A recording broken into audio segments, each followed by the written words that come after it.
Well, I talk about it all the time, so I figure I finally make an episode. And man, it's ADKyakman. How you guys doing? Out on the river today.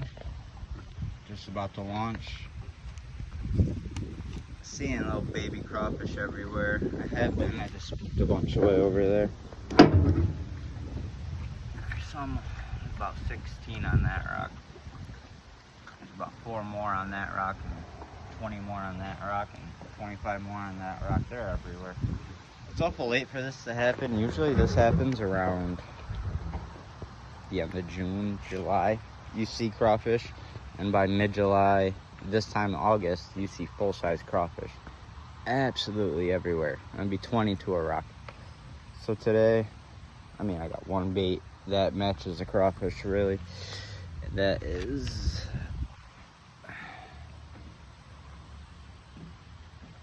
TRD Cross. It's a VMC rugby head. Sticky sharp. I wish I could get this to as I was saying, sticky sharp hook. I like that rugby head. Doesn't get stuck much. And check it out. It matches the hatch perfectly. It is the same size as those guys down there. Same size. And if you look at them in a little bit of depth, they look kind of white. You know what I mean? It's clear. They're right on top of that rock. They look brown. I do have brown ones of these. I just kind of want to stand out. I never really like to throw a crawfish pattern out here because I feel like it doesn't stand out. I like to kind of stand out. That's why I throw a lot of swim baits. Hold on, I'm just putting this back up. So, swim baits, jerk baits, chatterbaits. Out here it's shallow. It's quite shallow. It's over here to your left. Shallow. All the way out as far as, okay, so there's island as far as out as you can see past that point right there. That's the main channel. So I got all this is not the main channel of the river. This is all dried up in the winter time, and then when they fill the river, this side fills up, but it's completely dry in the winter. And the most shallow spot is right in the middle of the channel, and that goes for any pool on the Mohawk River. If it's vast like I have, your spots are going to be on the opposite sides of islands, where the islands end, and where if you have a lot of shallow water, see that tiny island out there? Okay, it's like 2 feet in front. On the other side, on the back side, there's a depression, drops off of about 8, but then all forward, from there forward, it only gets about, it starts off around like 2, 3, 4, 5, and then it gradually drops about 8 to 10 all the way out there to the main channel, way out there. So you got all this shallow water. It's all shallow, rock flat. There's rock dunes, rock flats. There's a creek that comes out, and when it's slick calm, you'll see the riptide go out to the main current, and they like to stick to that, so I don't have to travel far to get bites. But they do, the big ones are up there in the laydowns and such. There's a spot over here, it looks super juicy. I don't know if you can see that.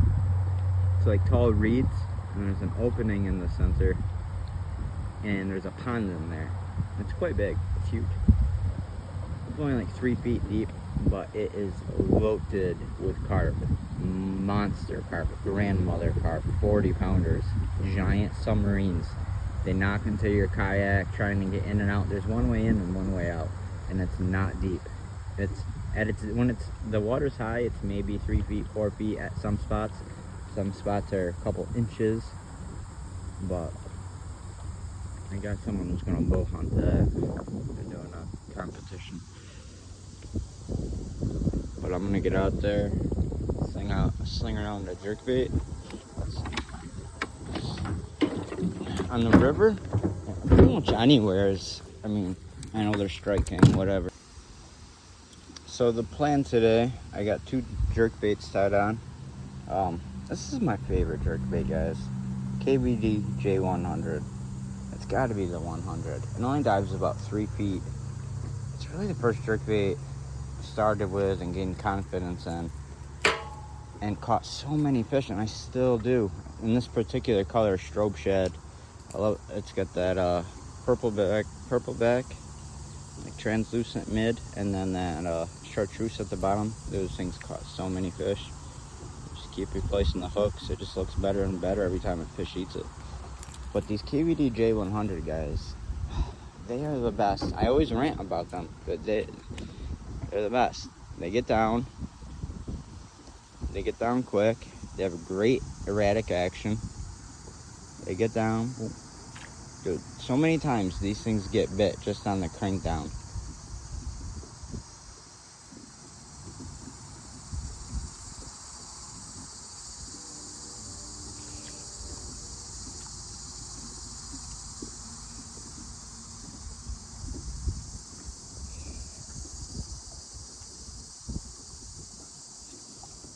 It's always important to have slack line when you're using a jerkbait. See how I'm twitching that? It's slack line. When you're bombing at 50 yards, you want a lot of slack. So pull it down and give yourself some slack. Work with that slack, reel, kill, you know. In the summertime, I just, sorry about that, I had a leaf. In the summertime, I just like to cast it out, crank it down, and rip it. Just absolutely rip it. Like anything in the summertime, if you know me, I like to fish fast, so jerkbait, I never put it away. April through fall, it's my favorite lure. It's just caught me so many fish to say it's not my favorite. Sometimes it's my favorite bite. It can be an exciting bite sometimes. A good jerkbait bite, when you're on them one after another, it gets real exciting. You know, especially on a spinning rod. This isn't my normal jerkbait spinning rod. My Tatula is, actually, but I'm using that right now for something else. Just a second. So I probably should swap jerkbait and put it on the Tatula. On my Tatula, I have the plastic still on the bottom, probably ruining the JD on EVA grips. I love the Tatula spinning reel. It is such a badass pull. Regal 2500 DXH. Dude, this spool can hold 300 plus yards. I think that's 15 or 20 pound Cortland master braid. I think it's 20 pound Cortland master braid. Pretty sure. There is a lot on there. I have mono backing, but there is still a lot of braid on there. And then I run about 5 foot, maybe, leader, about a 5 foot leader. I like a short leader, especially in this shallow water. My leader, I never worry about it breaking. But I got the sneaky underspin with a baby Z2 that probably needs to come off because it looks like it's been in the sun. But this has been a dynamite bait for me too. That little 1/8 ounce sneaky underspin. When I first bought it, I hated it. When I first bought it, I couldn't find a bait to put on it unless it was like a shad-shaped worm, like the 2-inch ones, or the Great Lake Finesse drop worm, the 2-inch ones. It needs to be a very, very small bait to go on that underspin. You can't just put anything on it. And I don't like that. I like the Smeltinator by Northland Tackle and the Dirty Jigs tactical underspin. You can put just about anything on them, and you know that blade, because it has a little longer wire, it doesn't interfere with the bait as that will, and then the blade won't kick if it's hitting the bait. So I got a plopper tied on. This is my Daiwa ADKyakman. This is my favorite rod. I love this setup. A little cheap Daiwa CC80 Daiwa ADKyakman. This thing weighs nothing in your hands. It weighs nothing. It's a 6.6 medium heavy. Look how thin it is. It weighs nothing, and it's such quality. I love these grips on the CC80. It's sharp. I've had it a while. It's my favorite. This thing can sling. when you're just slinging, casting, reeling, slinging, you got wet braid, wet fluoro. This thing can just zing. I love it. I like to throw a chatterbait on that typically, but that reel's a little fast. So I have it on here. This is just a loop. This was on my reactor combo. This reel, I really liked it too. Loose speed spool. It's nice. Just a little cheap laser HS rod. You know, for $35, you really can't beat these rods. They might break if you buy a shitty one. This thing's gone through battle and it's still catching fish, aggressive river smallies, and it's a great chatterbait rod. Well, no, I shouldn't say a chatterbait rod. It's probably a terrible jackhammer rod. It's great for the miniMAX, and you know that's all I throw.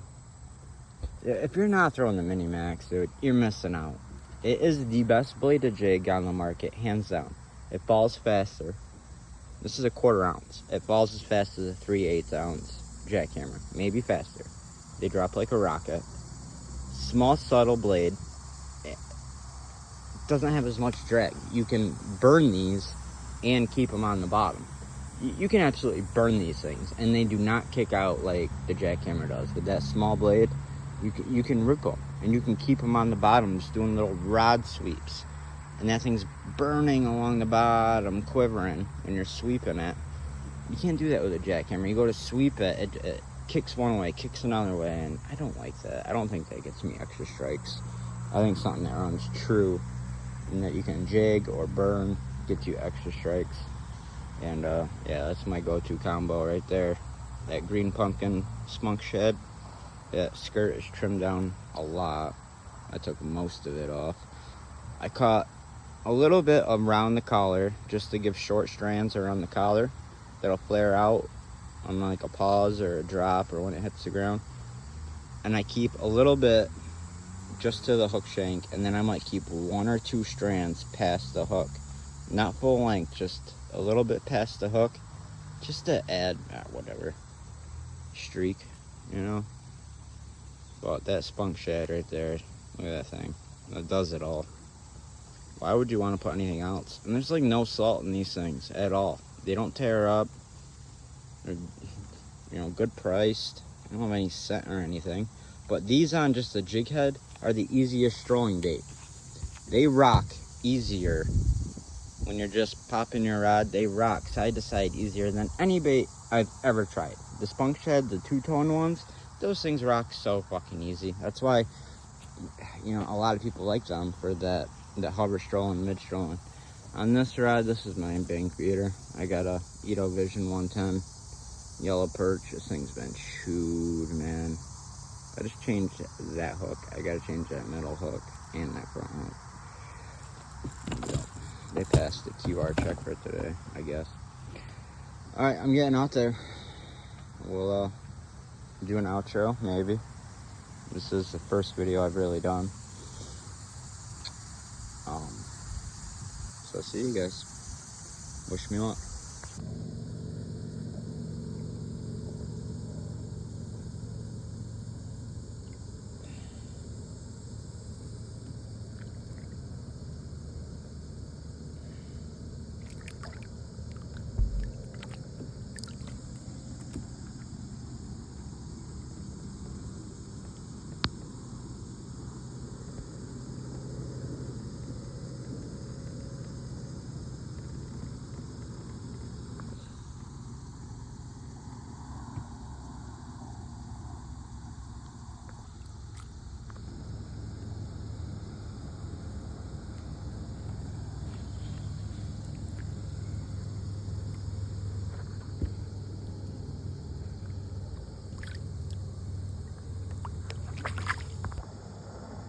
Number 3 on the miniMAX.